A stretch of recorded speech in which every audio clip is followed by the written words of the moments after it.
আজকে আমি আপনাদের দেখাবো কাঁচা কাঁঠালের কোপ্তা কারি। এখানে আমি প্রায় 1 কেজির মতো কাঁচা কাঁঠাল সিদ্ধ করে নিয়েছি এবং 4 থেকে 5টা আলু সিদ্ধ করে নিয়েছি। এই দুইটা উপকরণ ভালোভাবে মিশিয়ে নেব। মেশানো হয়ে গেছে। এর মধ্যে এখন দিয়ে দিচ্ছি লবণ, 1 চা চামচ হলুদ গুঁড়া, 1 চা চামচ ধনিয়ার গুঁড়া, 1 চা চামচ মরিচের গুঁড়া,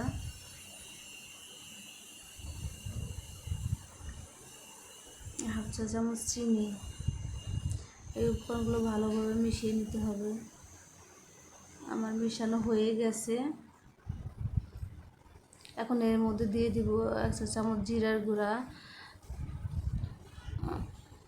পরিমাণ মতো আটা ও চালের গুঁড়া দিয়ে মাখিয়ে নিতে হবে। এরপর দিয়ে দিচ্ছি গরম মশলা বাটা। মানে এই সব কিছু ভালোভাবে মাখিয়ে নিতে হবে।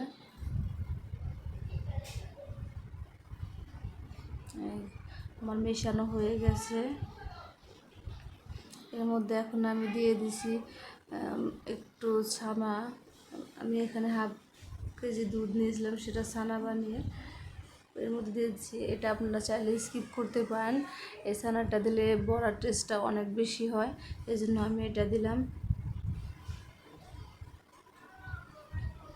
এখন আমি এই কাঁঠাল মেশানো একটা ডোয়ের মতো তৈরি হয়েছে। এগুলো এখন গোল আকারে শেপ দিব, মিষ্টির মতো করে শেপ দিতে হবে।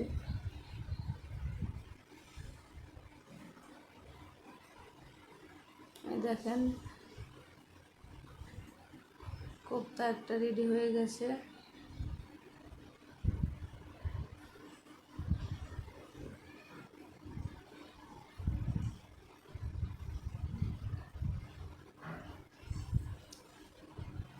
এই গোল শেপ দেওয়াটা একটু সাবধানতার সাথে করতে হবে।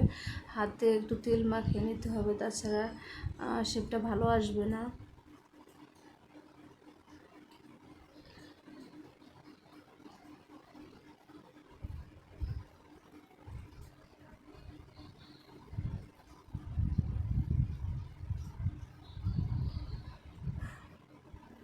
আমার সবগুলো কোপ্তা বানানো হয়ে গেছে।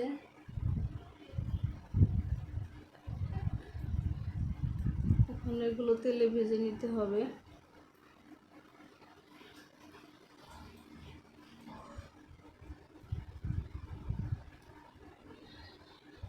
একে একে সবগুলো কোপ্তা আমি তেলের মধ্যে দিয়ে দিচ্ছি।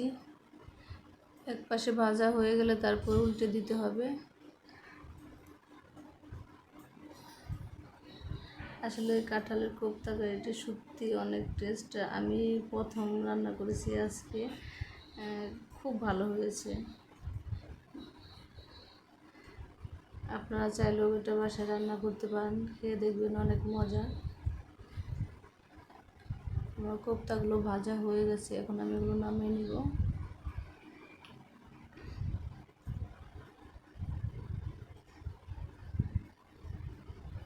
এরপর আমি ওই তেলের মধ্যে 2টো তেজপাতা, জিরা ফোড়ন দিয়ে দিব।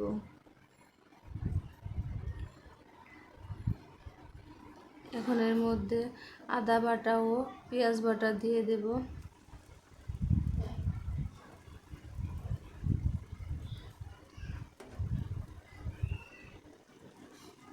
এটা একটু ভাজা ভাজা হলে তারপর এর মধ্যে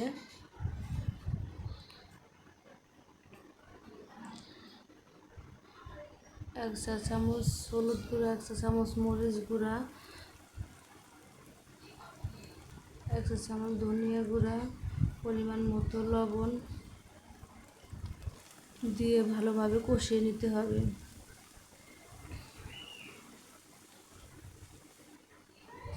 মশলাটা ভালোভাবে কষানোর জন্য আমি একটু জল দিয়ে দিচ্ছি। জল দিয়ে কষালে মশলার যে একটা কাঁচা কাঁচা গন্ধ সেটা থাকবে না। কষানো হয়ে গেলে এরকম উপর দিয়ে তেল উঠে যাবে, তেল উঠলে বুঝবেন আপনার মশলাটা ভালো মতো হয়ে গেছে কষানো। দেখেন কত সুন্দর কালার আসছে। এখন আমি এর মধ্যে ঝোল দিয়ে দিব।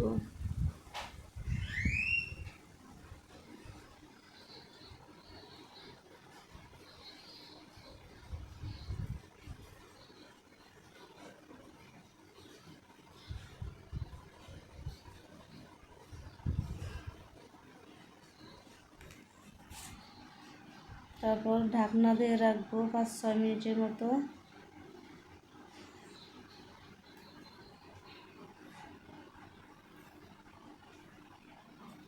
ঢাকনা তুলে নিচ্ছি।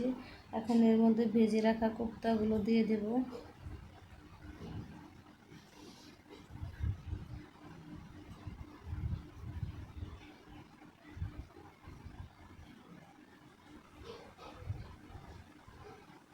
তিন 4 মিনিট জাল হওয়ার পরে এর মধ্যে দিয়ে দিচ্ছি আমি 1 চা চামচ জিরার গুঁড়া,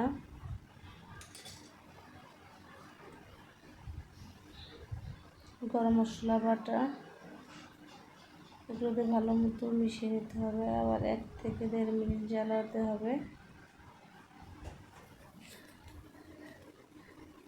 এখন আমি এর মধ্যে ঘি দিয়ে দেব। দেখেন কত সুন্দর কালার আসছে, দেখেই মনে হয় খেতে ইচ্ছে করে এরকম অবস্থা। ঘিটা দিয়ে ভালো মতো মিশিয়ে নেব। আর এভাবে তৈরি হয়ে গেল আমার কাঁচা কাঁঠালের কোপ্তা কারি। আপনারা যদি বাসায় এভাবে কাঁচা কাঁঠালের কোপ্তা রান্না করেন তাহলে খেতে অনেক ভালো লাগবে। আর আমার ভিডিওটা ভালো লাগলে প্লিজ লাইক, কমেন্টস এবং ফলো দিয়ে রাখবেন।